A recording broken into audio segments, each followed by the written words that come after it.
Today's episode of Titus and Tate is a Kobe Bryant tribute. That is what we are deciding to do. We are recording this Monday night. It is about 7 p.m.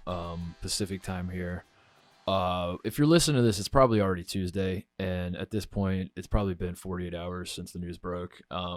And you know, people are different, Tate. Some people probably are over it, for lack of a better term. Some people have already processed it and moving on, and don't want to hear another podcast about Kobe Bryant for, they've already scratched that itch. And if you're one of those people, that's okay. We understand. That's not what we're trying to do here. We're not trying to, I don't know. We're not trying to do whatever that is. We're not trying to gain a big audience with this show. What we are trying to do is, this show exists because Tate and I love basketball. It's fundamental to our beings. We both grew up loving basketball, and the show is supposed to be an extension of our love of basketball. And so every time we come in to record a show, we want to talk about the things in the world of basketball that are on our minds. And this is literally the only thing on my mind. There's nothing else that I care about. I don't care what college games happened this week. I don't care anything else. Kobe Bryant's the only thing on my mind. It will be the only thing on my mind for a very long time. So we talked it over. We were wondering how much we should devote to Kobe, how much we should, break down the Baylor-Florida game. And we just decided we're just going to talk about Kobe. We're going to talk about the Mamba himself, the Black Mamba, the guy that you and I, we've both been in LA for a while now. We've seen how things work in Los Angeles. You have a Los Angeles Lakers sweatshirt on right now. And again, that goes back to 2000 with that Lakers team. You said you were a young Shaq fan at that point. So yeah, there's a lot of connective tissue here. Mitch Kupchak was the GM of the Lakers my whole life growing up. He's a North Carolina guy, so I'd always have an affinity for the Lakers, even though I didn't necessarily like the Lakers. And being in LA for this tragedy, for this moment where we lost such an icon, and I don't use that term lightly. Kobe Bryant ascended to a different level in a lot of different realms and a lot of different fields. And what we want to do is show that in the field of basketball, in this beautiful game, Kobe Bryant is an iconoclast, and he deserves that type of respect. Yeah, and listen, we understand that, the news of Kobe Bryant's passing happens. The world is not turning to Titus and Tate saying, we got to hear these two guys take. We understand that is not what's happening. We understand that this is not some sort of performative thing where we're trying to pretend like we're more torn up than anyone else or anything like that. But like I said, our show has always just been, it's been us. It's been an authentic thing. And I don't know. This is the only thing that we can talk about. This is literally the only thing we can talk about. So it's either this or no show, and we feel like it'd be therapeutic to talk through this. So that's what we're going to do today. This is our 24-second violation. This is our 8-second violation. This is us doing that, paying homage to a guy who did so much for the game of basketball. That's it. So we're gonna talk about Kobe Bryant today.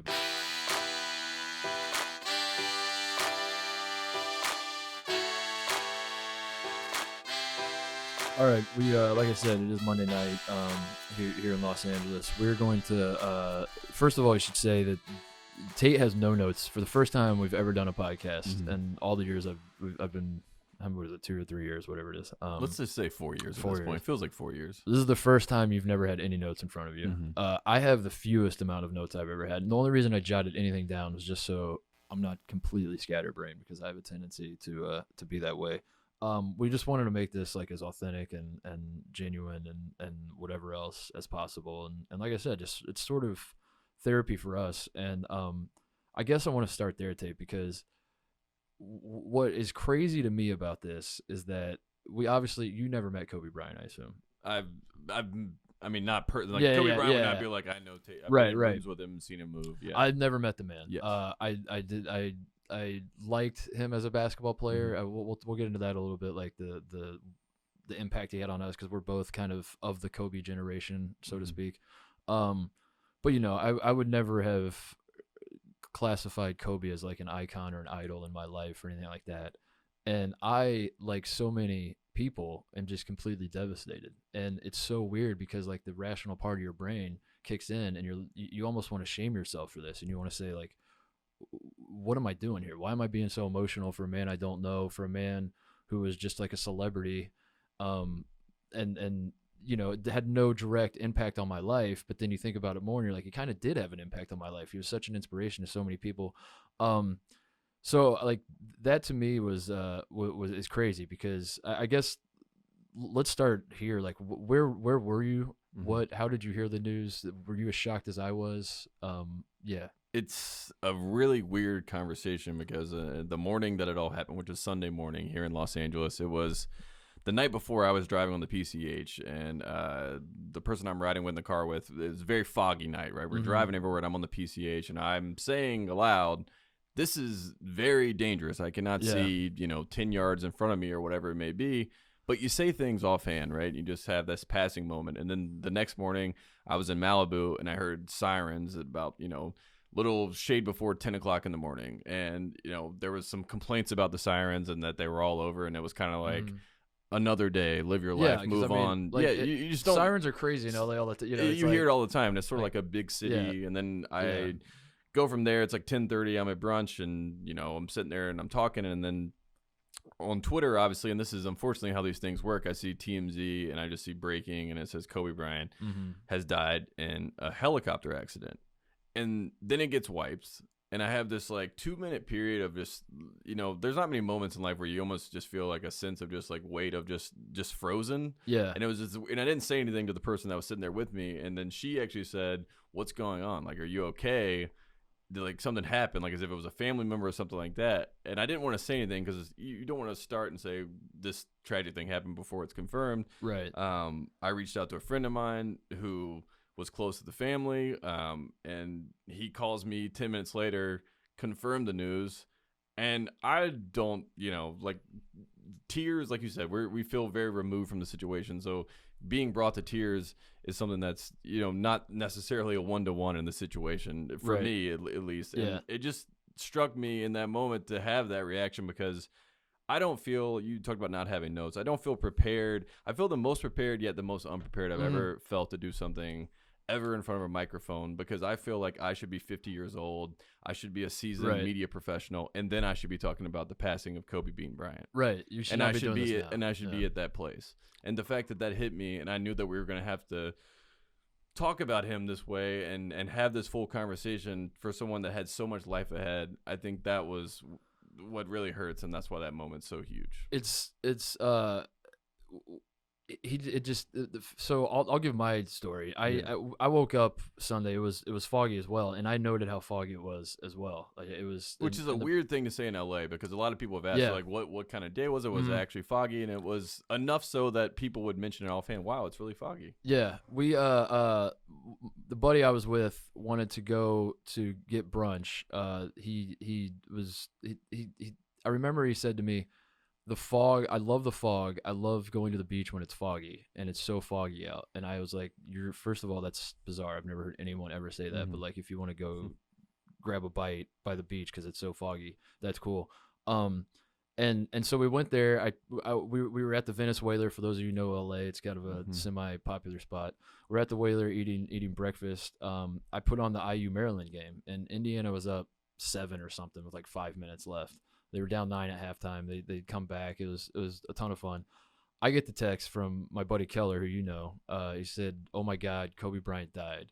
And if you know anything about Keller, you know that like he's never had a serious thought in his life. He's never once said anything serious. So I was like, I don't get the joke. I don't understand. I'm sure it's funny. I don't understand it. I'm watching IU. I don't have time for this. And then the timeout happens. So I pull out my phone and I get on Twitter. It's the same thing like you, and you see it. And all those phrases that people use for things like, when Kanye took Taylor Swift's VMA, my jaw dropped. When and you use these phrases, a showstopper or whatever it may be. Like, and it's not actually like your jaw didn't drop. Come on, you just went on stage and took an award. Like stuff like that. All of those phrases, you understand like where they come from in that moment, because my jaw was open. I think it was open for like 20 minutes. My buddy was trying to like talk through it with me because I showed him the tweet. I was like, Kobe's dead, and I didn't say a word. I just like had my jaw dropped. I look up however much time later, I see that Indiana lost. I had no idea how it happened. I was in a fog, for lack of a better term. And the weirdest thing for me was watching. I've never had this experience before in my life. I'm at the Whaler, and there's a handful of people there, and just watching the entire room kind of learn independently, but also at the exact same time, to watch that phenomenon happen.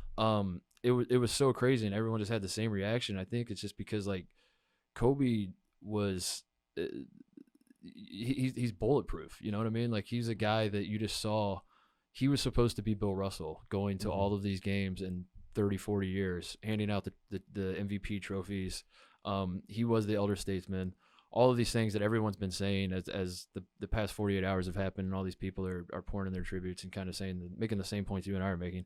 And that's what was so shocking to me. Is like, this was not a guy. This was a guy who had everything in his life was like down to his science, and he was very calculated with everything.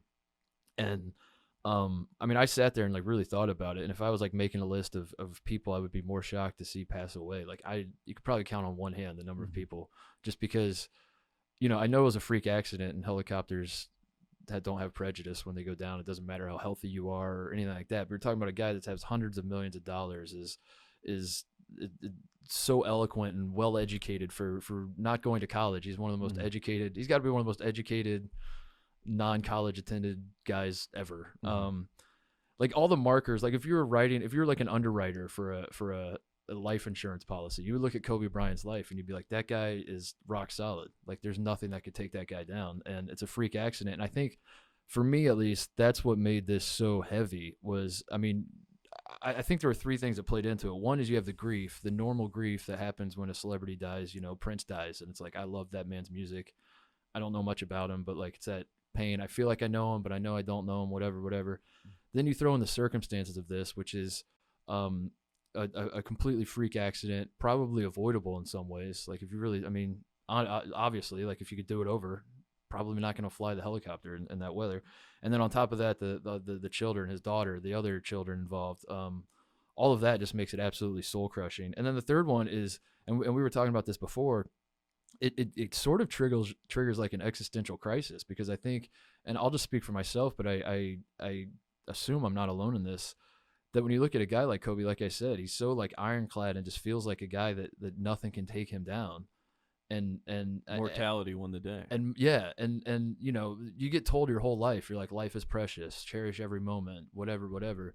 But those sorts of things always seem to happen when, like, you know, your grandma passes away and someone says cherish every moment, but you're like, but at the same time, grandma was kind of old, or like, there's always like, it never fully clicks in your brain. You know what I mean? There's always like some part of you that's there's a caveat to get you out of that reality. I hear what you're saying, but life sort of, it doesn't, whatever. And to have this is just a punch in the face. Like, no, I'm telling you, it doesn't matter what you have. It doesn't matter how rich you are, because, you know, idiots like us that aren't multimillionaires, you just assume like once you get to a certain level of life, once you have hundreds of millions of dollars, you can insulate yourself from tragedy. You can just throw money at anything. And that was kind of my reaction when it happened. Is I had the same thought of like you think of Tracy Morgan when he gets in the car wreck. You think of like David Ortiz being shot, like stuff like that, where you see a celebrity is in peril and his life is in danger, but then they work through it, and then they're fine, or not fine, but you know, they're back. And that's kind of was my first reaction. I mean, like, even Lamar Odom, like there's Lamar all these Odom stories where it's like you hear the first story, but then there's like this second iteration you expect. Like, even someone said to me that morning after I'd had the phone call and I had it confirmed, it wasn't reported yet, and I'm sitting there, you know, basically, like you said, a ghost. I'm not really like saying anything. I'm just sitting there like on my phone, just kind of looking at the last time that I had anything Kobe Bryant related, like in my, like, I love my camera roll with all my photos, so I'm going through all this stuff just to like see where it was. And it was in 2018.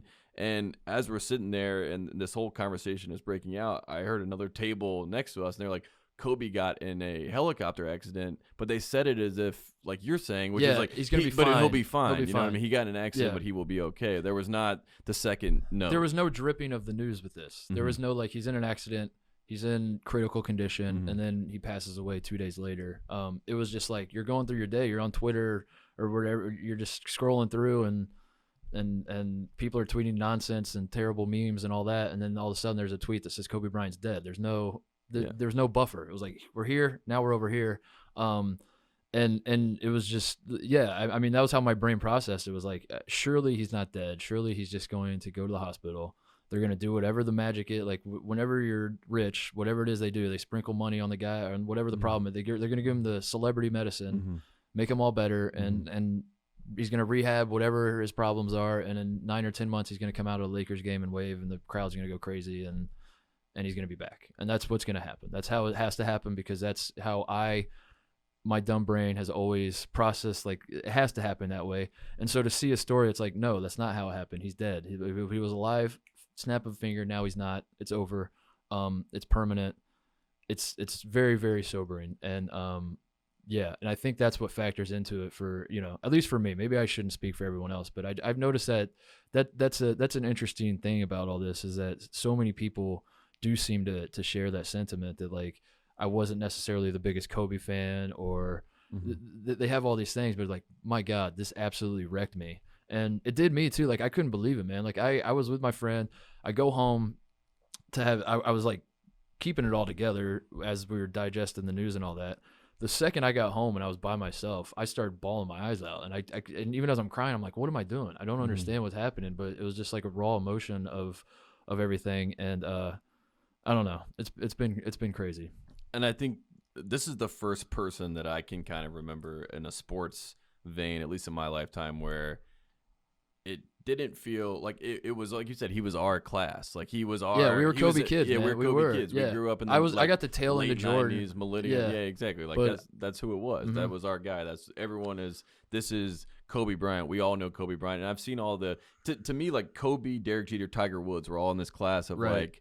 These three guys are untouchable. They're invincible for whatever reason. I don't understand how it works. I don't understand how Tiger Woods can be on 16 in Augusta and chip it in. I don't understand how Tiger Woods can, like, break his back in half and like jump have out his of life airplanes over, and win the Masters. And then all of a sudden, yeah, he's fine and he's winning the Masters. And I don't understand how Kobe Bryant, everything could seemingly fall apart. And the way they do it is because they're immortal. Exactly. Yeah. Exactly. That's how he does it. We've seen the resurrection of Kobe Bryant's career from, when he goes from 8 to 24 and he comes back and he could have theoretically won 3 straight titles if 08 works out differently, and these little moments. And for Kobe Bryant to see him it's our guy, we see him go. Like, I remember when Dale Earnhardt Jr., when that happened, I remember that Dale night. Senior died. Dale Senior died in 2001. I remember being like 10 years old or whatever I was, and I remember watching SportsCenter that night. And when they said that, it was the whatever it was, like, he hit his head against the wall and it was a brain injury, and then he had actually passed away. Like, my mom and dad had turned off SportsCenter because they didn't want me to, like, deal with the fact that was actually reality. And I remember before that, when Payne Stewart won the U.S. Open at Pinehurst, we all watched Payne Stewart win, and then his plane went down, and it was like that, and it was gone. And those are the only 2 sports moments I remember just thinking, like, it was, he had that visceral reaction where this is reality and they're gone forever. But this one is so much more so than, and I don't even know how to explain that. I don't know if it's because I'm older. It's not useful to, like, rank and say, like, this is more. It's just like those are the moments I remember. You're just trying to, like, contextualize it, and even then, like you said, the Earnhardt thing was, I vividly remember that. I was at a Pacer game that day, and they came on the jumbotron, breaking news at the Indiana Pacers game. It was the last lap of Daytona, right? Yeah, was it Daytona? It was, yeah. He hit the wall, but for that one, even, like, maybe I'm misremembering, but, like, the initial story wasn't that he was dead. Yeah, the initial story is that he's in a wreck. He's taken to the hospital, and everyone's like, "Well, I hope Dale's okay." And then reports come out, and it's like Dale Earnhardt's in serious condition or whatever it is, and you're like, "Oh, damn, prayers for Dale." And then you find out that he died. So, like, not that it makes it any, again, I'm not comparing it, but it's like there was sort of like a progression of the story, and with the Kobe thing, it was like, no, it was the first thing you heard that anything was.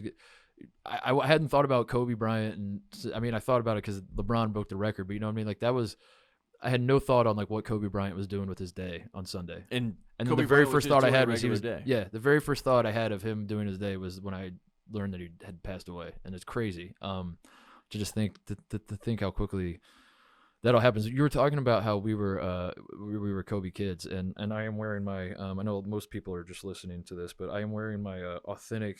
I think it's, what is that? I don't even know what that logo is, to be honest. That's the L. Yeah. The L inside the hoop. Yeah, the L inside the hoop. What even is that? So such a throwback. I'm at the risk of making this about me. That's the big criticism of media people when people die, is like you're eulogizing people and you make it too much about yourself. Kobe, to me, like, the reason this is authentic. I had this I bought this in 99, 2000, whenever it was, right when the Lakers were about to win 3 in a row. I was a massive kid when I was little, and I've talked about this a little bit before. My origin story in basketball is that basically I hit puberty like 4 years before all of my peers, which is how I got on the AU team with Conley and Odin in the first place. Which is it explains my entire life. If I don't hit puberty, then I'm not taught. You're not listening to me talk right now. So when I was little, I was big, if that makes sense, and I love Shaq for that reason because I thought of like I was Shaq You amongst played my like friends. Shaq, Yeah, all my friends came up to my nipples at the highest point. Like my second tallest friend was up to my nipples probably, and I was just like dunking on kids on 7-foot rims and stuff. So when Shaq got traded to the Lakers, I just went all in on the Lakers because I thought this is fun. I had watched Shaq lose to Jordan all those years, and then he gets swept by Olajuwon in the finals. And then he goes to the Lakers, and I was like, all right, I think he's going to do it at the Lakers. I want to see Shaq win a title, all that kind of stuff. Very quickly, he gets to LA at the same time Kobe does. Very quickly, Kobe became not my favorite player, but like the guy I wanted to be like. I watched like every Laker game that was on TV. This was even before they started winning the titles. This was like 96, 97, 98. The Spurs were beating them, Duncan and Robinson on the Spurs.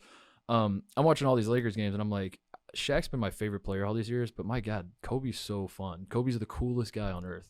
He was just so cool with the fro and the attitude, and he was Michael Jordan. I was a little too young. I mean, I got the tail end of Jordan, all that, but I wasn't along for the whole Jordan ride like my brother was. So my brother was all in on Jordan. Shaq and Kobe became my guys. And Kobe's were the first pair of shoes I actually bought. My whole basketball life, I only wore like Chucks and Adidas Superstars. And the first pair of signature shoes that my parents ever bought for me were I think they were called the KB2s, the KB82s or something. I was like in 5th grade.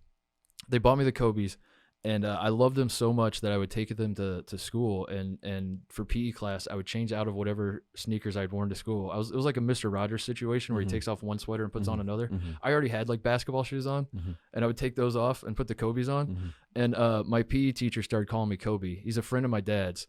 To this day, my PE teacher that was the first nickname I ever got in my life was Kobe. To this day, my PE teacher still calls me Kobe. He'll ask my dad, to be like, hey, how's Kobe doing? And my dad's like, yeah, he's great. He moved out to LA, whatever. It's like this little thing. And again, I don't mean to like make this about me or whatever, but that's just like, my dad was telling me about that, and I was like bawling my eyes out. I don't know what's going on, but like, I don't know. I don't know where that story is going. Kobe was the coolest guy on earth to kids of our age, and a lot of people, it didn't resonate. A lot of people went straight from Jordan to LeBron in terms of like the guys they love the most, and that's the weirdest thing is like Kobe was never. I would never say that he was my favorite player in the league, but he was always the coolest. He was 100% the coolest. If I could like emulate anybody, it was like I wanted to be like Kobe. But I hope, I like Shaq better. I like LeBron better. But like Kobe's definitely cooler than both those guys. I think you made the perfect point, which is what I wanted to make about Kobe. And this comes back to like this whole conversation about the greats in basketball and what we do with all these subjective conversations. And the reason why all that's an issue. And it's kind of wild that something this sobering can lead to this realization for a lot of people. But Kobe always considered the middle child, which is basically like Michael Jordan is Marsha, LeBron James is Cindy. And, Kobe is Jan. Yeah. And all Kobe talked about all the time was Michael. All he wanted to hear and talk about was, I'm going to be better than Michael. And like you said, you grew up being a Shaq fan, which led to being a Kobe fan because they're on the same team and they did the three-peat. For me, I had all older cousins. I'm the youngest. And everyone is a Michael Jordan fan. Michael Jordan went to Carolina. We all love Michael Jordan. And Kobe Bryant was this 18-year-old brash kid coming out of Philadelphia, and he was saying not only was he going to be the greatest of all time, but he was going to be the greatest of all time without doing the one thing that everyone at the time thought you had to do, which is get the cosign of a blue blood, right? You had to go to college basketball and get Duke or North Carolina or Kansas or Kentucky or whoever it may be, to say, oh, that guy knows how to play the game of basketball. He's going to be a great star. Sort of like, Vince Carter. And he's around the same age as Kobe. And they were, right around the same line. So to me, Vince Carter was the coolest. And I loved Vince Carter. So there was every single reason for me to not like Kobe Bryant. In fact, I didn't want to like Kobe Bryant. But the thing that never made me feel anything towards Kobe Bryant other than respect is the fact that Kobe Bryant talked all that talk, which you said was being cool. I remember the dunk contest, Brandy's over there like throwing up the 10, they're dating at the time, and Kobe's doing all that, talking all that talk, and he was brash, he was Kobe, he was whatever, but he backed it up. He always backed it up. And it wasn't a braggadocio way of backing it up. It was more of like, this guy told you day one, I am going to be the greatest. And then he didn't just sit around and flounder. He went to the gym every single day. I saw Allen Iverson, his little tribute. He was like, first time Kobe and I had dinner in 1996, 1997, whatever, their rookie year. It's like we're sitting down and we're chatting, and he asked me what I'm going to do later. And I'm like, I'm going to go to the club, like basically inviting him out to come. And Kobe was like, that's cool. I'm going to go to the gym. Right. And Kobe, in his mind, is like, Allen Iverson is probably more talented than me, naturally, more gifted, maybe. But I'm going to outwork every single person, which is the craziest thing about this whole story is that Kobe lived his life like he seized every single day like a maniac. And some people would say he was psychotic about how he worked. The craziest thing to me is that he, maybe privileged isn't the right word, but it's not like he was born the son of a great player. Joe Bryant's on the Sixers, you know what I mean? He's like friends with Kareem Abdul-Jabbar. So like Kobe, his background does not suggest like a guy who has to who has the grind in him or like all of that. Like you could very easily be in his position and be like, no, I'm good. I'm already like one of the best high school players. I just got drafted to the Lakers. Like I'll just, he was so transcendent that we don't even view him as a second generation player. Like one of the knocks that you get on a Klay Thompson or a Steph Curry is that they were incubated in a system. Right. Kobe, to some level, was, and in fact, him being, over in Italy and having this separate subculture and having the ability to speak Serbian, dirty words to like talk junk to people, like these are the things that Kobe Bryant obsessed over, and that to me is why he was so different, because every day was a challenge to prove everybody wrong and to prove what he said to be true, which is like he may have talked it early on in his career, but then Kobe walked it to the max every single day and was a maniac about it. I mean, Tracy McGrady, I saw him this morning. He was like, I had a lower back soreness in one of our games, and Kobe came down and hit him in the back. And he said, I just want to test your back. Yeah. And like that's what MJ did. I mean, it's the same thing. And Kobe was wired in a different way. He said, I'm going to be MJ, and he pretty much was. That's incredible. And if he had won 3 in a row, we talked about this to each other all fair. It's like if Kobe wins in 2008 and he has 6 titles and he did it two different three-peats, and he took the break just like Jordan did. To switch numbers. It is like the 2000s like version of Michael Jordan, basically. We were talking about his work ethic, and I want to like expand on that to have a larger discussion about being in LA, and just his importance to LA. And I'm probably the wrong guy to speak on this. I moved out here about a year ago, almost exactly. I lived here. I didn't live here. I would come out here for months at a time for a few years there. So I'd be here like 2 or 3 months, and then go back to Ohio for 6 months, and then come back out for 2.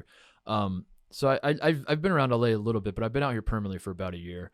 And one thing that stood out even before Sunday is just how much people love Kobe. And I know this is not new. This is not breaking news by any means, but it was crazy. I went to this barber for like 6 months. This place in Culver City, and the barber, we had the exact same conversation because he never like remembered that I kept coming in. Like he just completely forgot. He thought it was my first time in every time. And every time he would hit me with the, where are you from, bro? And I'd say Ohio. And he'd be like, how do you feel about LeBron then? I was like, he's a great player. Like it's kind of weird that he left Ohio, and like Ohio's cool with it, but he did bring a title to Ohio, so like people in Ohio really love him. And he was like, I don't mess with LeBron. I was like, are you a Lakers fan? He's like, I love the Lakers, but I don't mess with LeBron. And then I remember the first time I was getting my haircut there, and I was like, why? And he explained the whole thing, like, 'cause Kobe, this is a Kobe city. This will always be a Kobe city. LeBron thinks he can be Kobe. He'll never be Kobe. And that was my introduction to that. So then I started just like paying more attention to that. And you're driving around LA and just talking to other Laker fans, and it's so crazy because if you live out here and you have any sort of social circle whatsoever, and and you're into sports, I guarantee somebody who thinks of Kobe Bryant as God. There's somebody in that circle that loves Kobe Bryant. And I think when you're on the outside looking in, and this was certainly the case for me living in Ohio, it was always a little head scratching. And I know like people, like everyone involved with the Lakers, Magic himself calls Kobe the greatest Laker, not even just because he passed away. Like we were just watching his final game that was being broadcast on ESPN tonight. And Magic calls him the greatest Laker then. And everyone calls him the greatest Laker. And if you're on the outside, you're not from LA, you're not a Laker fan, you're like, this is absurd. Shaq was always... People make top 5 lists that don't even have Kobe They don't have Kobe on it. And it's so absurd. And there's like this disconnect of people who loved Kobe and always did, and people who were like, I mean, he was a good player, but like, what's the big deal about him? And I'm not going to pretend to like make the connection and try to explain. Again, I'm not a lifelong LA resident, so I'm not going to speak for those people, but I don't know, if I was to guess, I would say that the one thing that stood out to me being here for a year is that LA is a much more blue collar city than I realized. I think the perception of LA is glitz and glamour, obviously, all the celebrities, all that. There are millions and millions of blue collar people here who are just like busting their ass. This is very much a city of haves and have nots. And there are far more have nots that live in this city. And guess who the have nots love? And they see a guy like Kobe Bryant and they're like, that is a guy who, I mean, he was born, you could argue he was born into privilege, but like he outworked that reputation that of being a kid that was born on third. Like maybe that could be true, but he worked so damn hard that like you would never throw that in his face. You would never say Kobe Bryant was good because of who his father was. And I think that's admirable to people. That's what I mean. That had to be like what the big draw was for him. It was like just he always was willing to work even when he didn't necessarily have to. That was just ingrained in his DNA, and it resonated with people here. You mentioned his last night. They had the promo video, like basically the tribute video, which watching it now is even more eerie, than I could even imagine. But Jack Nicholson at the end of the video, he says, "Thank you, Kobe Bryant. You've been the biggest star in LA for the past 20 years." Yeah, and I think that's the way to sum up in a town of stars, in a town where every single big name, if you make it, you're going to go to LA. I mean, even if you make it in New York, you're going to eventually make this big hop to LA, and you're going to become a big movie star or whatever. Kobe Bryant was still bigger than everyone. If Kanye West is sitting in a room with Lady Gaga and Kobe Bryant walks in LA, they're getting up and saying, "Oh my God, there's Kobe Bryant." This is going to be a huge thing for me. And I think, the Grammys being in Staples Center last night, I mean, it was almost too surreal for it to be, and for Lizzo to come out and open the show up and just to say rest in peace Kobe Bryant, and then for Alicia Keys to do the whole tribute, for them to show his jerseys lit up in the rafters, and just to have this whole moment for Kobe Bryant. It still did not really sink in to me. It still has not sunk into me. Yeah, exactly. It still feels, that's the craziest as I'm watching all the coverage, even today, like so I thought like Sunday I would process it all and just kind of like sit there with my mouth open and just be like, what is happening? Be emotional, all that kind of stuff. My plan today when I woke up, first of all, I was planning on waking up and just like forgetting it happened or like being told it was a dream or something like that. And the very first thought I had when I woke up was like, Kobe's dead. This is unbelievable. I couldn't believe it. And I was like, you know what? I'm not going to be sad. I was crying yesterday, and we've already been over that. Like, that was a weird emotion to be so emotional. I'm going to try to celebrate today, and I'm going to try to like watch all of these highlight videos and all this stuff. And that spilled over. I was watching all this stuff on YouTube, and that spilled over to me turning on my TV, and I'm watching every outlet on earth. And it's so wild to see all of the characters in sports media that exist. This is an industry. One thing that's happened from this is you've learned real quick who does shtick and who doesn't in this business, because the guys who are hamming it up every day, very somber, and I guess you could say that about us. Like, where I usually make dick jokes on this show, and I'm not really doing that right now. So I was watching all that, and even as I'm watching it, and I know what happened, I still just like feel like I'm just watching like his final game. Like I'm still feel like it's just all of these networks are just showing all this stuff because Kobe Bryant just retired, and I'm like, there's a part of my brain that's like, we get it, guys. He's not playing basketball anymore. The guy didn't die. And then you're like, no, he did die. Oh my God, he really actually died. But that's just where my mind kept going. Is like he can't actually be dead. I think this is like a general sentiment. You just can't envision a world where Kobe Bryant is not alive, and Kobe Bryant is not at NBA games. Kobe Bryant is not an elder statesman in the NBA, mentoring all these kids that are coming into the league. That was his destiny, and that was, and not even NBA, just like basketball at large. I think one of the more fascinating things about him, and certainly why the whole basketball world is like so torn up, is not just that he was a great player. Great players come and go. Where Kobe falls on the list of, is he the best player ever? Is he in the top 25? Who really cares? But there will be players better than Kobe Bryant that come along. Some say they're already in the NBA, whatever. What was so cool about him was he was one of those guys that if you are invested in basketball as much as you and I are, and I'm not equating us to NBA Hall of Famers, I'm just saying we are very much basketball guys and have been our whole life. There's this affinity for the game, quote unquote, and it's all about the game. And we made jokes about this with Rick Pitino, and when he was defending himself from all the scandals, he would always say like, I never cheated the game. Mm-hmm.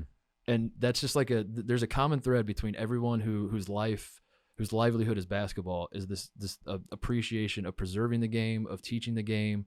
The game is so important. And Kobe was a guy who understood that, who just like lived that, who when he retired, he very easily could have taken his money and ran, could have done whatever he wanted to do, but it was all about the game. And he passed away doing that. Like he's going to his daughter's game. He's paying it forward. He's going to coach his daughter's team.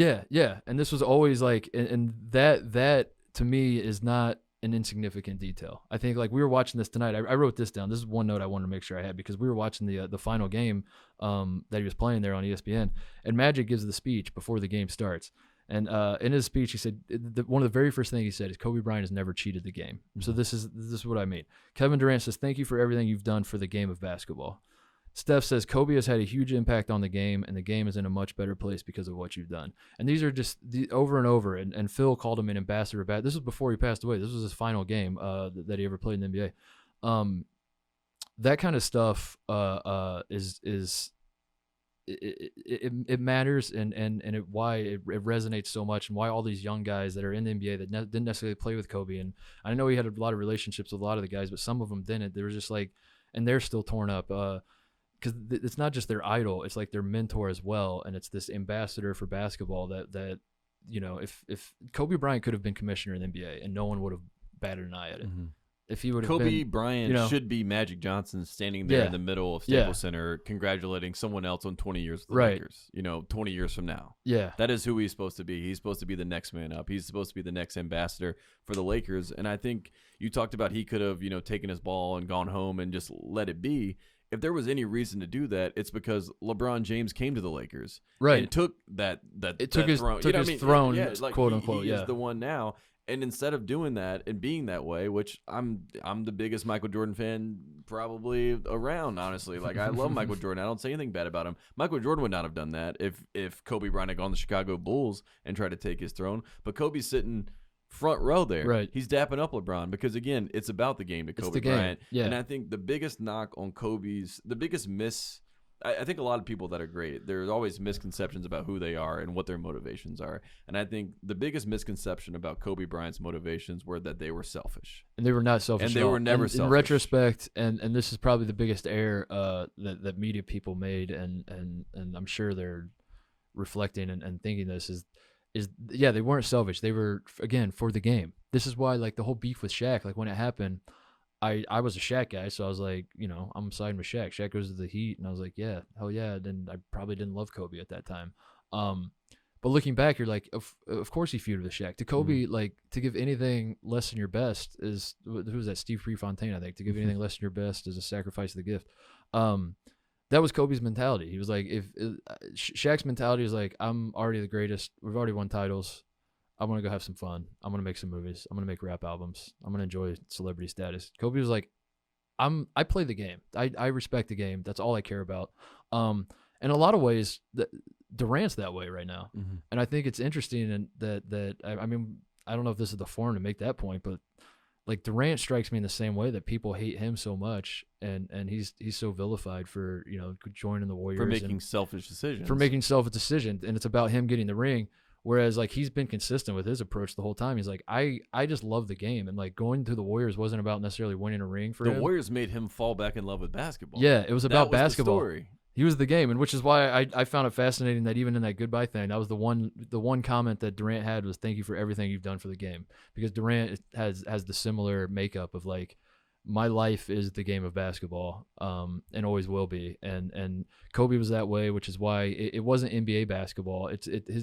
His reach to college is shocking. Like his impact on the college game, his impact on women's basketball, like obviously with his daughters, but to see all the tributes pouring in from all the women's programs around the country, and it's not just because of his daughter. Like I don't think UConn and Oregon was torn up by the Oregon State game I saw, and I'm probably missing some others. There's been so much stuff to consume these last couple of days, but I don't think that was exclusively because his daughter was a good player. I think that was just in Kobe Bryant's DNA that he wanted to make the game of basketball at all levels, at all genders, all everything, international, at home, whatever it is.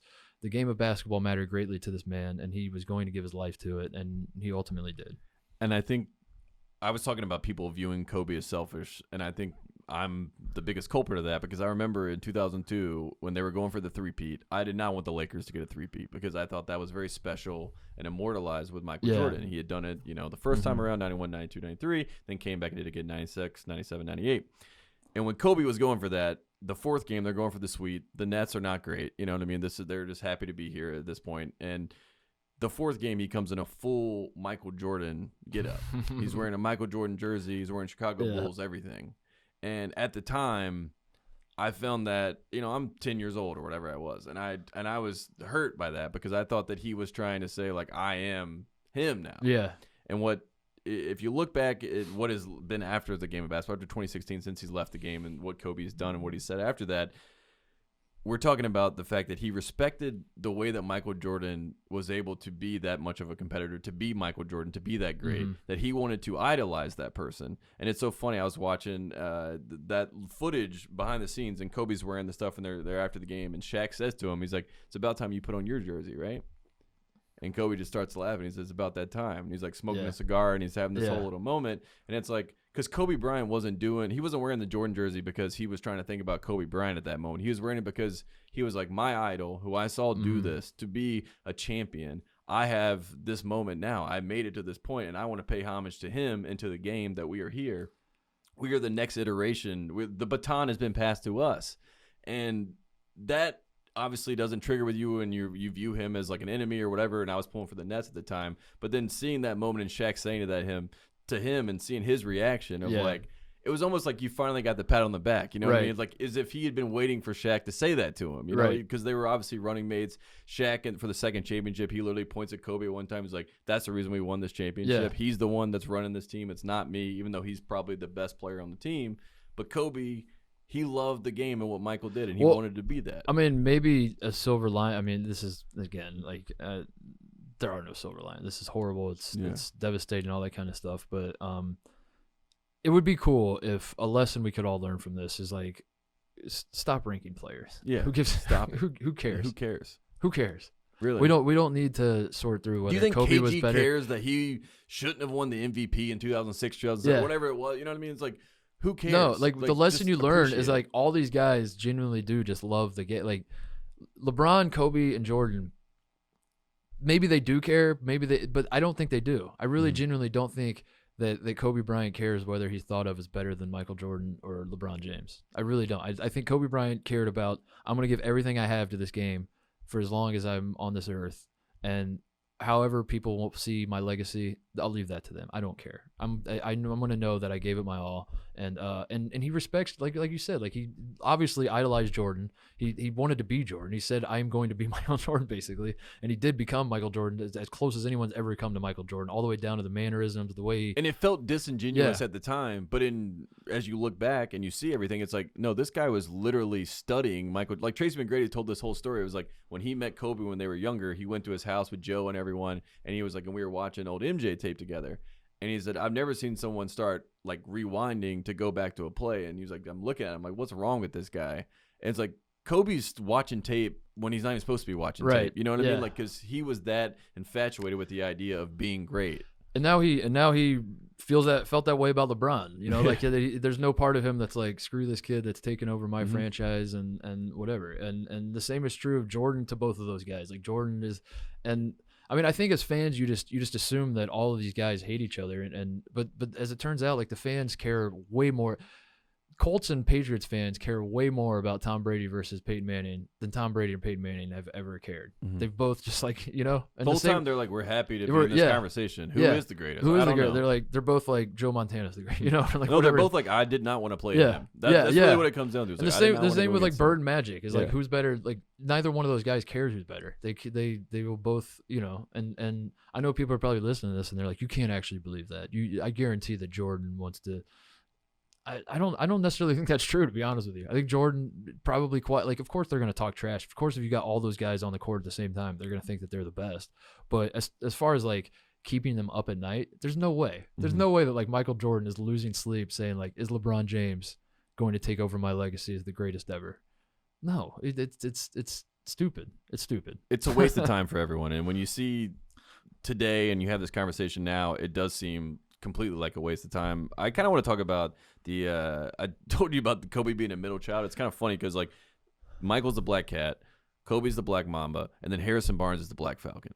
Those were the three black nicknames that they got: Black Cat, Black Mamba, Black Falcon. Harrison Barnes was called the Black Falcon. Yes, when he was. Can we fact check this? Yes, fact check it. This was like coming out of high school. This was like, and Kobe gave him the cosign, and he wore Kobe's at Carolina, much to the chagrin of Michael Jordan. Yeah. Who would, every single time he saw that team, he would say, "Take them damn Kobe's off." He would say that to Harrison Barnes. And I say all this to say, Kobe Bryant was the Black Mamba for the reason that you never know when a Mamba was going to strike. A Mamba is not provoked. A Mamba just strikes. Yeah. And Kobe Bryant's entire career was kind of like that. You couldn't really believe that he became what he said he was going to become. You couldn't believe that in these moments, in these crunch time moments, that he genuinely wanted the basketball. And you go back and you study who Kobe Bryant was with this meditation. And, you know, there's a lot of people that are probably going to get freaked out by this whole conversation right now. But the quantum field exists, right? We live in a world. No, dude, let's go there. Yeah, like this is a three-dimensional realm that we live in. And there's the fifth dimension and many more dimensions if you, in your mind, can create it. And Kobe Bryant is one of those people. If you read I was just reading old interviews with him from the 90s because I just wanted to see how much this man was basically a prognosticator for his entire career, saying, I want to hit this benchmark. I want to do that. He said he wanted to be the greatest all-star of all time. He leads the all-star game in points. Like all this four-time MVP, I think all-star MVP. Yeah, all this sort of stuff. Crazy. Like he was predicting this stuff. He would talk about in interviews. And I'm not saying that Kobe Bryant is ascended to a different realm of reality. I'm not saying that he's in a different field. The quantum field does exist, of course. But he may have at times. He may have ascended to a different level because Gilbert Arenas told this amazing story in 2006. He worked out with Kobe Bryant, and he said he stole all of his moves, right? He was like, I left that practice, and he's like, Kobe Bryant stole all my moves, so he's mad. And he said he came back the next day, and Kobe Bryant was doing all of his moves to him. And he was like getting more frustrated because like this guy's he's like beating me as me, right? He's like wrecking me as me, and it was all a mental game in Kobe's mind. And that's like that to me is like the brain in Kobe Bryant's brain and his mind and his mental makeup. It may be more than Michael Jordan's. Like Michael Jordan was so straightforward. Like I just want to win. I'm addicted to this competition. Michael Jordan thought inside the box, and he's like, I'm going to beat this guy. I'm going to go on this straight path. He thought in 3 dimensions. Yeah. Kobe was a fifth dimensional thinker. He was in the fifth dimension, which is saying something. Which is why we thought he was immortal. Yes. Because all these things that you just explained is like, who could do that? Who does this? Like it's impossible. That's why we were dismissed. I know that's why I was dismissive. Even when Kobe in 2008, when they lost to the Celtics, and he said they were going to come back and win a title the next year, I was telling you, I was like, I thought that was their one shot. Like I was like, oh, that's they blew it. They're not going to do it. Yeah, but it's back to back. The Mamba mentality, dude. I will say this, like I probably rolled my eyes, like as the Mamba mentality was taking off was the snarkiest years of my life. Of course, when I was in my early 20s, where everything is the dumbest thing on earth. It's the You Love South Park, the episode where everything is crap or whatever, you know. When Stan views everything as crap, That was me during the Mamba mentality years, and as I've gotten older and look back on it all and everything, like the one crazy lesson about Kobe Bryant that I take from everything that his approach to the game, his approach to life, all that kind of stuff was a lesson that I learned way too late in life. And I'm only 32. I'm not super old, but I wish I would have known this when I was younger, which is the process is so much more important to focus on than the result. And he was always that way where he, like I said, his goal wasn't necessarily he's not, I don't think it consumed him to be the greatest of all time in the sense of like,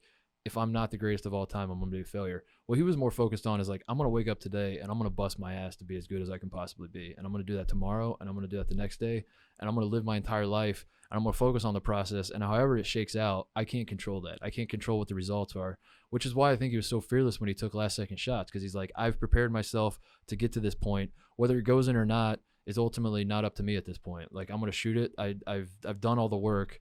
If the result is not the end result that I wanted, I'm not going to focus on that because tomorrow, if this shot kicks us out of the playoffs, tomorrow I'm going to be in the gym. I'm going to be working, and when the next opportunity comes, I'm going to be ready for that one.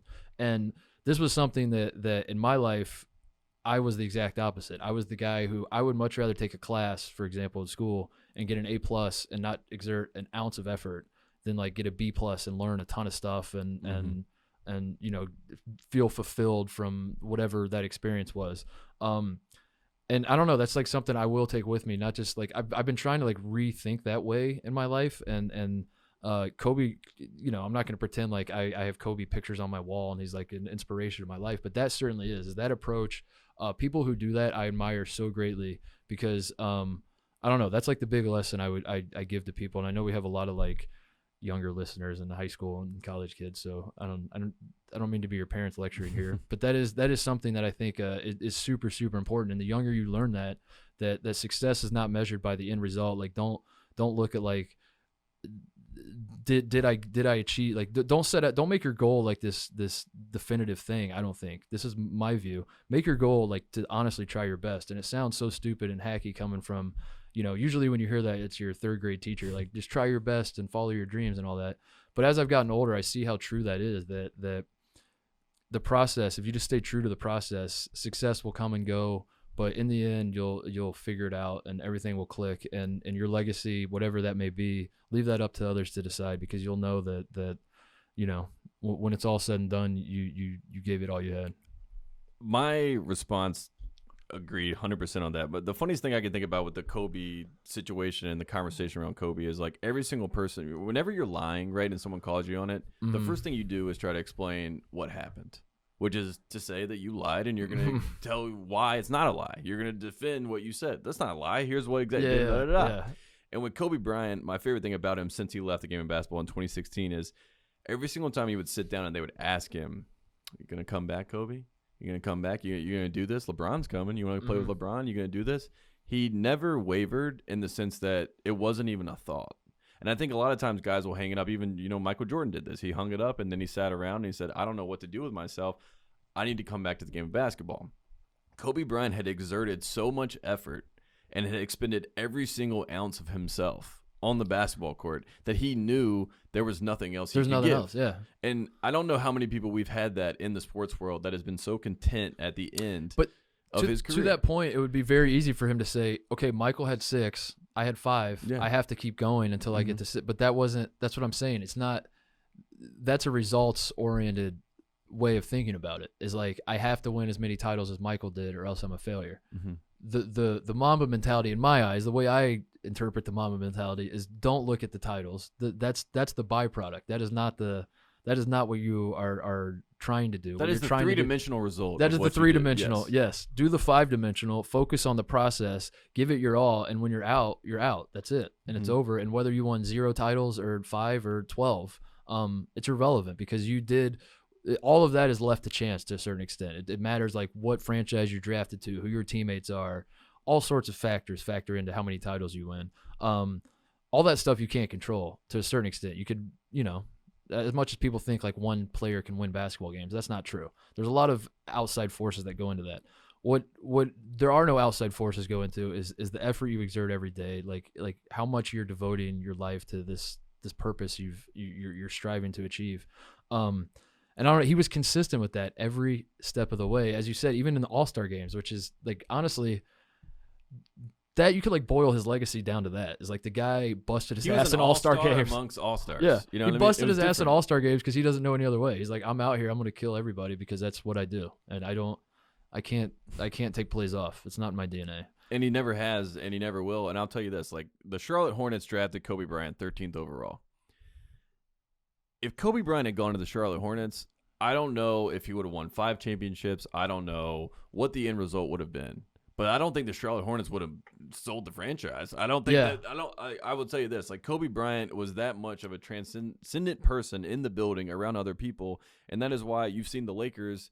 They haven't really put out a full response yet, because there's so many people in the building that don't view Kobe Bryant as the superstar player on the court. They view Kobe Bryant as like Kobe's coming around the office. Kobe's dapping up so-and-so. You do hear this about people that I know plenty of people in this industry that didn't love Kobe, and then they meet him, and they're like, he's the most charismatic guy. Like, you talk about a guy that can win you over so easily. And he would answer for the shit you would call him on. Yeah. Like, that was the thing with Kobe. Like, he wanted that. Like, when Tracy McGrady says he came down and elbowed me in my sore back, Kobe's laughing. Yeah. And he's like, yeah. He was like, I just wanted to see if your back was okay. Like, that old ribbing and, like Luka Doncic early in the year. And, I this is more new age stuff, but he was, like, speaking in Serbian with Kobe. It's like, Kobe Bryant was so much of an ambassador of basketball globally. The fact that this guy is so big in Italy that they're mourning him, an entire country in Italy. Like, you think about Kobe in North Carolina, how big of a deal it is. It's like in China. I mean, this is like they're losing an icon. I saw Real Madrid was like, today at practice, they had a moment of silence. Neymar scores a goal for PSG and is doing a 24 celebration. I mean, just the reach of this man. And I feel like it became a joke at times, like it was more fun because everyone wants to poke fun at everyone, especially Kobe because he is so self-serious. Yeah. But the reason that he was so self-serious was because there were no days off in his mind. You look at the 2008 at the Olympics in Beijing.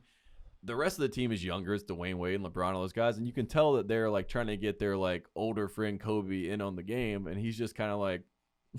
Well, you thought, I think I shouldn't say you. I thought at times it was performative. I thought that like Kobe was again. He knew what he was supposed to say. He knew that the camera's in his face and he's trying to be Jordan because this is like Jordan would have a straight face, so I'm gonna have a straight face.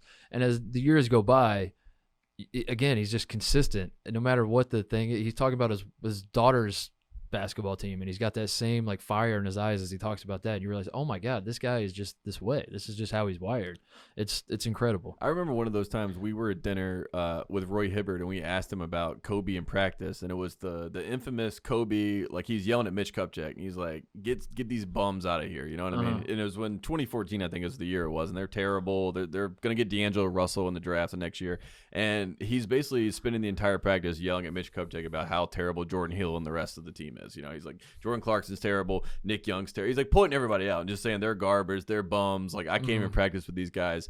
And a lot of people were saying, oh, he knew the cameras were there. He knew Kupchak was there. He's doing this all for the cameras. And then we asked Roy Hibbert, and he was like, no, it's just Kobe every single day. That's every single day. Like, honestly, that was a pretty light day, for what he usually would say. He probably toned it down because of the cameras.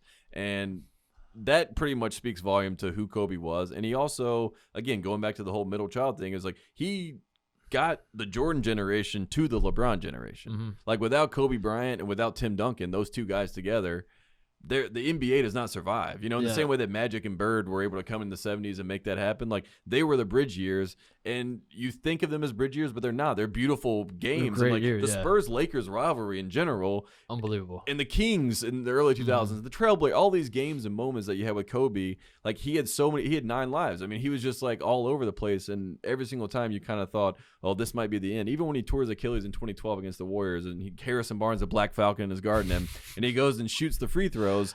I didn't think this is the last time I'll ever see Kobe compete for championships. I thought Kobe would come back the next year and the Lakers would keep it rolling. He'd find a way. Yeah, they'd make a trade, and who knows? Oh man, it's brutal. It's been crazy just like driving around LA today, and a little bit yesterday, just like driving past murals and again, like it being in LA for it is wild. I can't speak. I don't know what the experience is outside of LA. I don't. Maybe it's the same. Maybe people in other cities it's the same. But there's definitely like a somber mood. You see people wearing his jersey. I must have seen 30 Kobe jerseys today, and I didn't really do anything. I just kind of sat in my apartment. I'd go out, take Moses on a walk, and you just see people. Yeah. I don't know. I was speechless for the longest time. I don't think it's ever really going to sink in. But I don't know. Maybe there are lessons to be learned from this. Like the craziest thing is like the NBA is playing games. And I was talking to one friend about this, that like, I can't believe they were playing games. And they said, well, Kobe would want them to play. And I was like, yeah, but I get like Kobe's mentality would be like, play through, like whatever, just always play. But like, wouldn't Kobe also want his friends to, like the people that love him, to not be like torn up and have to, and my friend goes, no, Kobe wouldn't. Kobe would tell him to stop crying. Yeah, which is, I mean, man up and get your ass out there and play. I was like, damn, that's so true. As harsh as that sounds, like if Chris Paul was at practice and He was like, I can't play in today's game. Like Kobe Bryant, like, get your ass up there. Yeah, get out there, dude. Yeah. What are you crying about? Yeah, he would be that way. And it's that's crazy. just how he's always been. And that's why you talk about 41 years, right? I mean, 20 of 41 years were spent in the national. Almost half his life were in the NBA, which means it was public for all of us to watch. But to think of all the things that he did in those 41 years, I mean, that is a full life in 41 years. This man won an Oscar. This man has a sports academy already set up. This man has his jerseys retired. This man is getting inducted in the Hall of Fame this year. All of these things that all came together and that have already been checked off, it just makes it all even more surreal because you just can't believe, even watching the final game, it felt like it was a processional for Kobe Bryant. It's crazy to think of what society, the world, what we've missed out on, because that, like they were saying that at the final game, like whatever you do next, you're going to have the Black Mamba mentality. You're going to be great at it. Like you said, he's been out of the basketball for almost 4 years. Yeah, barely any time at all. He's already won an Oscar. Who the hell knows what the next 30 years of Kobe Bryant's life, what he would have done, the impact he would have had. And it just kind of underscores, like, people are not resources, I think, like, human beings are not trees in a forest where one gets cut down. You're like, who cares? We'll just plant another one. That's why the loss is so devastating, is because I think most people who have been paying attention realize that Kobe Bryant wasn't just a guy who scored a lot of points and stuck his bottom chin out or bottom teeth out when he hit big shots, and like that was all he was. Like, most people who are paying attention realize that humanity lost like a very, very valuable asset, and you can't get that back. You can't replicate it. There will be other great people in this world who will do great things.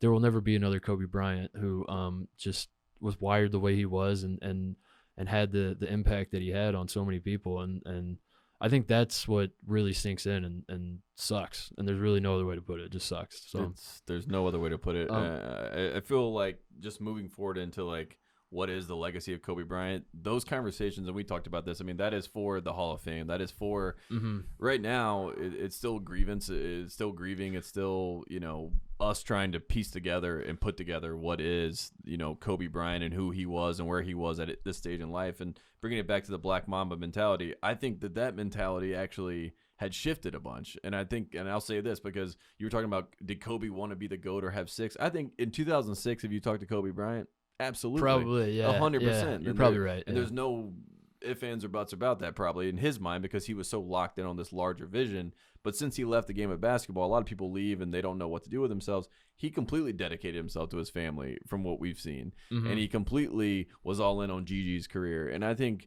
as much as this is a Kobe Bryant podcast, this is a basketball podcast. And as much as Kobe Bryant is an ambassador for the game of basketball, men's basketball, he was an even bigger ambassador for the game of women's basketball. And with Gigi and with Kobe, and with the idea that Kobe was the biggest cosign of the WNBA, they just got this huge raise for all the players, and Gigi wanted to play at UConn. We've seen the UConn-Tennessee rivalry try to get sparked back up in women's basketball. There were all these, the right dominoes were falling the right way for, Kobe, Gigi, all this sort of stuff. And I don't think that will be lost, if that makes sense. And if anything, it may be a complete wave from this, because everyone that met Gigi, a friend of mine, his son was friends with Gigi. She was like Kobe. She was charismatic. She was different. She played like him. She talked like him. They had all their little handshakes and moments and meaningful things. And I think, there were 9 people that were lost in a helicopter crash. And we don't want to lose sight of that. But the game of basketball itself, Gigi Bryant and Kobe Bryant, both together, what they will do and represent for the game of basketball, I think will ascend anything like we've seen in quite some time. Yeah. And I do believe that. My final thought on it is I've spoken publicly many times about my battle with depression and mental illness and all that. There's one book that changed my life, and it's a pretty famous book if you're well read. Man's Search for Meaning. It was written by a guy, Viktor Frankl. I'm sure you've heard of it. Yeah. He's a Holocaust survivor. For those who don't know, go buy the book. Go read the book if you haven't. If you've read it 30 times, go read it again. It's the best book I've ever read by far. And Viktor Frankl is a Holocaust survivor, and he's writing about, like, basically the premise of the book is like, what is it that made him not give up on struggles in life, and you're facing just unbelievable adversity and you still continue to see the light at the end of the tunnel. Like, what is it in us that keeps us going? And his thesis, his ultimate thesis, there are three things in life that give us purpose. And one is love, and loving people around you and finding and nurturing those relationships. The other is your work, creating things and pouring yourself into contributing to society and all that kind of stuff. And the third is courage in times of difficulty. And in his instance, that would be the Holocaust. And for me, I felt like if you can do any one of those things, you have a purpose in life and you can find fulfillment through any one of those avenues. Whether it's just like, if you're a father, just love your son or daughter. And like that in and of itself is enough to keep you going every day. Kobe Bryant, to me, did all three, and he did it with every ounce of energy and determination that he had. I mean, in a lot of ways, he didn't have a ton of struggles in life. He was rich kid and all that kind of stuff, but he almost like created his own struggles. He would put like his own obstacles in front of him, and he would say like, this is something that is important to me to like have that drive to overcome these obstacles. That was just how he was wired. Like his work and the obstacle part of it were sort of one and the same, but he had the three-headed approach to that. I mean, he loved his family, as we know. Like that was well documented how much he loved his family. His work is unparalleled. And his courage in the time of struggle. So many times, so many guys, the Achilles thing, very easy to pack it in. He knew he had more in the tank. He came back. I don't know how many guys would have done that at that age. But that's just how he was wired. And that is why, like, that to me will be his legacy. And I find it fascinating and not coincidental that when so many people were remembering him yesterday and today and all that, you didn't see a lot of people talk about Kobe and say, like, that was, like, we're going to miss Kobe. He won 5 titles. We're going to miss Kobe because he had 30,000 plus even points. Even saw people mess up some of those things. Yeah. Like, as if people didn't even realize how much he had done. Because none of it matters. Because ultimately, your legacy in this life is the love that you give along the way. And this man loved his family. He loved the game of basketball. He loved those around him. And that will continue on forever. And that is true of all of us. I think part of me, like, as I was going through my existential crisis, part of this whole process is you look around and you wonder, like, why the world isn't stopping. And in a lot of ways it was. Like, in our circles, the world stopped. But the world at large doesn't stop. We're going to leave this podcast studio. We're going to drive around Los Angeles, and there are going to be people that are just trying to go to their job and get home to their kids. And I literally today at breakfast, it had been 24 hours since the news broke. I was sitting the table over. A woman was on her phone, and she sat across from the guy, and she dropped her jaw, and she goes, "Oh my God, did Kobe die?" And the guy was like, "What are you talking about?" "Yes." Like, you're not paying attention to the news? She's like, "I had no idea." And it kind of like I'm sitting there thinking, like, how could nobody have any idea? This is the world should stop. We should cancel everything, not just basketball games, like literally cancel everything. This is monumental, but the world doesn't stop. And I think like that becomes overwhelming, because for me at first it was overwhelming because you think like, if this guy doesn't ascend to a level that all of society kind of stops and pauses and reflects, then what hope do I have as just a lowly guy that I am? But then it becomes like freeing when you realize that like you don't need to worry about all this stuff. You don't need to worry about like, if I acquire a certain level of wealth or a certain level of status in society, then I will be like godlike and the whole world will revolve around me. That's impossible. You can't do that. You will never be able to do that in life. So instead of trying to acquire that stuff, start focusing on the stuff that matters, which is the love of the people around you and all that kind of stuff. And I don't know if that was the right time for a monologue, but that is my lasting memories of Kobe and why I don't think any of it's a coincidence that people weren't really focusing on the basketball part as much as they were focusing on his love for his daughter, his all of his other stuff, his Mamba mentality, all that kind of stuff is ultimately what's going to be his legacy. And Kobe Bryant, every single day, when I remember he was doing an interview one time and he said, "My goal of every single day is to be better." Mm-hmm. I wake up every day to be better. And that's exactly the approach that he took to everything, and everything you just said, I completely agree with. And it is honestly, it is one of the biggest tragedies of my entire life, just from everything we've talked about here, but just seeing and living and being a part of this moment. Kobe Bryant will never be forgotten. Kobe Bryant will always be larger than life, and Kobe Bryant was larger than life when he was here. Mm-hmm. And I think that is one thing, as you reflect on Kobe Bryant, you realized how large he was and how great he was and how much he was able to take a game. This is just a game. It's just a game. You're putting a ball through a metal ring. It's just a game. And to take that and extrapolate it out into life and to find those relationships, that love that he found and all these other things, I do find it very beautiful. I think back to I was involved with this program called NCAA First Team, and I talked about it on an older iteration of this podcast. I think I was talking about Trae Young at the time when I brought this up. They used to say this mantra over and over in this program when I was in high school. It was run by the NCAA. It was basically like this program to help. As I said, I hit puberty before everyone else. So like when I was in 8th grade, I was considered to be. They looked at me and they identified me as a guy that was going to be a big time recruit. They big swing and miss on that one. But the program was basically we're going to take all these 8th graders that are going to be big time recruits. We're going to nurture them through high school, make sure they don't screw things up. And the mantra that stuck with me and will stick with me the rest of my life: use basketball. Do not let basketball use you. And that just resonated with me forever. It's why I'm here right now, because I was not very good at basketball eventually, but I knew how to use it to kind of get where I needed to go. That was Kobe Bryant. He like used basketball, but at the same time, he poured just as much as he was taking away from the game and using it to like impact people outside of.